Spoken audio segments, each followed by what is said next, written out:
Directeur du bureau Pio en Polynésie, Jérôme Petit. Jérôme, bonjour. Bonjour. Ça va bien? Très bien. La nouvelle année se profile. Et se passe très bien pour l'instant. Avec beaucoup de projets donc pour la Fondation Pio, on va en parler pendant ces 10 petites minutes qu'on doit passer ensemble. Est-ce que déjà pour commencer, vous pouvez nous présenter la Fondation Pio qui est une organisation non gouvernementale? Alors en effet, Pew est une ONG internationale qui travaille dans une vingtaine de pays dans le monde, avec le siège aux États-Unis, et qui œuvre dans différents domaines, la santé, les énergies renouvelables, l'environnement terrestre et l'environnement marin. Alors qu'est-ce qui intéresse la Fondation Pio en Polynésie?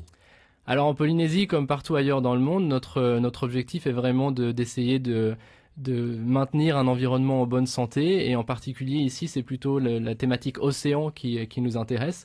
Donc l'objectif ici est vraiment d'aider les associations, les chercheurs et le pays, bien entendu, à une gestion durable de l'océan et une protection des ressources marines. Vous parlez de gestion durable des océans et de la protection des ressources marines. Pour ce faire, il y a des zones marines protégées qui sont mises en place, mais c'est de compétence du pays. Par exemple, à la zone marine des Marquises, vous n'avez pas participé à la mise en place de cette aire.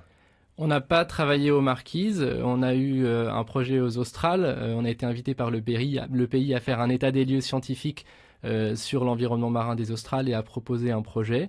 Mais on travaille aussi pas uniquement sur la thématique aire marine protégée, il y a tout un tas d'activités qui sont menées avec des associations, par exemple, d'appui au niveau des scolaires, avec l'élaboration de programmes pédagogiques, un soutien à la navigation traditionnelle et un lien avec l'environnement. Voilà, il y a tout un tas de projets qui sont menés et financés par la Fondation. Ce n'est pas juste des projets concrets qui sont mis en place, c'est aussi de la pédagogie, de l'éducation, de la communication alors de votre côté. Exactement. L'environnement, la protection de l'environnement, c'est vraiment une œuvre de long terme. Donc il faut bien entendu que les générations futures soient sensibilisées au plus jeune âge. Donc il y a aussi tout un travail pédagogique qui est mené. Alors sur demande du pays, vous avez travaillé donc aux Australes pour l'étude de la mise en place d'une aire marine protégée, mais finalement le projet n'a pas été retenu. Le projet a été présenté par les gens des Australes, donc après de nombreuses consultations qui ont été menées au niveau de l'archipel. Donc il y a toute une délégation qui est venue le présenter à Papeete.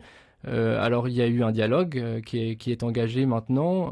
Au départ, le projet n'a pas, comme vous dites, n'a pas été retenu. Mais le pays a depuis annoncé la création d'une grande aire marine gérée pour toute la ZE de Polynésie, qui est vraiment un projet extrêmement ambitieux et que l'on félicite. Et on espère que cette grande zone de gestion contiendra aussi des zones de protection, comme peut-être celle des Marquises et peut-être celle des Australes également. Donc il y aura des consultations qui vont être menées et on espère que le pays va considérer le travail qui a été fait en amont dans ces archipels. Et vous êtes sollicité par le pays pour la mise en place de cette grande zone protégée dans la ZEE? Pour l'instant, les consultations n'ont pas commencé. Il y a simplement eu des consultations auprès des pêcheurs. Donc voilà, on est disponible pour continuer le dialogue. D'accord. La force de Pio également qui s'implante dans les pays à l'étranger, c'est son adaptation notamment à la culture. Ici en Polynésie, on parle beaucoup des rahui. Et donc vous avez lancé un appel à projet pour justement lancer des projets de rahui. Est-ce que vous pouvez nous en dire plus? Alors exactement, donc dans le cadre de nos travaux aux Australes, on a voulu étudier le rahui de Rapa, dont beaucoup de gens nous avaient parlé ici. Donc on a organisé une expédition avec National Geographic pour étudier aussi bien au niveau scientifique l'impact du rahui qu'au niveau culturel, l'importance que ça avait pour la population. Et on a vu que le rahui de Rapa était déjà extrêmement efficace, c'est-à-dire qu'on avait une biomasse de poissons qui était bien plus importante dans la zone protégée que dans les zones qui sont pêchées. Et on a vu aussi qu'au niveau culturel, il y avait une adhérence de la population qui était extrêmement importante, un respect de ce rahui et surtout une compréhension. Et tout le monde est au courant que le rahui est ici et savent à quoi ça sert et pourquoi il est mis en place et le respectent. Tout ça parce que ça correspond vraiment à des valeurs culturelles polynésiennes. Et donc on n'est pas obligé d'expliquer ce que c'est vraiment quelque chose de culturel et d'ancré dans la mentalité polynésienne. Donc on a pensé, et donc le rahui existait avant dans toutes les îles de Polynésie. Malheureusement, il a disparu dans presque la majorité des îles. Donc il existe encore à Rapa, à Mai'o, à Fakarava également. Et il y a aussi un regain d'intérêt récent pour le rahui, comme par exemple des initiatives à Te Aopo dans la presqu'île, également à Wahine, à Te Vaiuta. Donc il y a des groupes ou des mairies ou des associations qui se disent, parfois des pêcheurs aussi, qui se disent on a un problème de ressources et il faut qu'on arrive à mettre en place une zone de gestion ou de protection.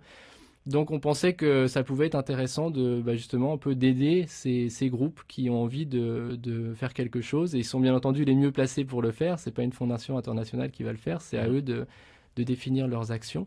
Et on a lancé donc en collaboration avec la FAPE, c'est la Fédération des associations de protection de l'environnement polynésienne. On a lancé cet appel à projet pour soutenir des initiatives de protection du lagon avec un accent sur le rahui dans toute la Polynésie française. Donc il y aura 10 appels à projets, enfin il y aura 10 projets qui seront soutenus. La date limite des dépôts de dossiers, c'est le 15 février 2017. Pour l'instant, comment ça se passe?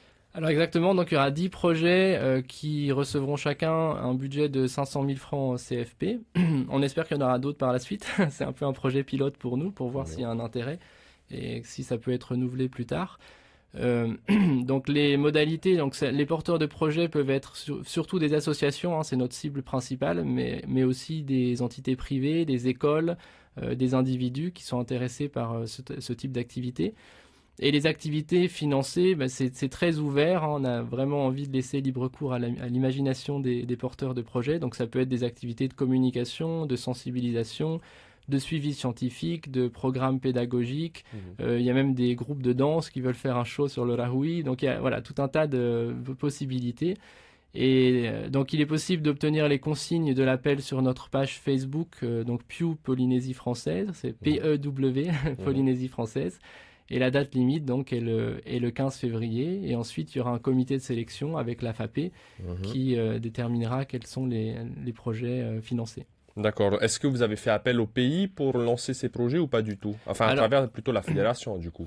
On a eu un dialogue avec le pays, donc nous, on espère que ce projet rentre vraiment dans les orientations du pays en matière de gestion exemplaire des ressources marines, et notamment ce projet de grande aire marine gérée, donc ça suit vraiment cette orientation politique.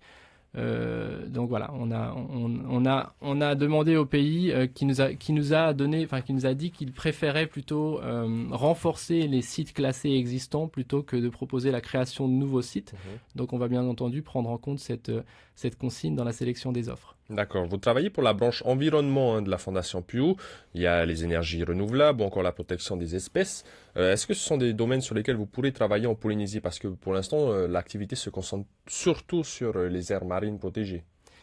Alors, il y a en effet un accent fort sur les AMP. Il y a d'autres actions qui sont menées. On travaille par exemple dans le cadre des commissions tonnières au niveau international pour essayer de limiter la pression des gros bateaux de pêche industrielle sur les stocks, et notamment par exemple des DCP dérivants qui ont un impact très important sur les stocks de thon. Donc là, on participe à ces négociations pour justement essayer de défendre les intérêts des petites îles par rapport aux gros pays de pêcheurs.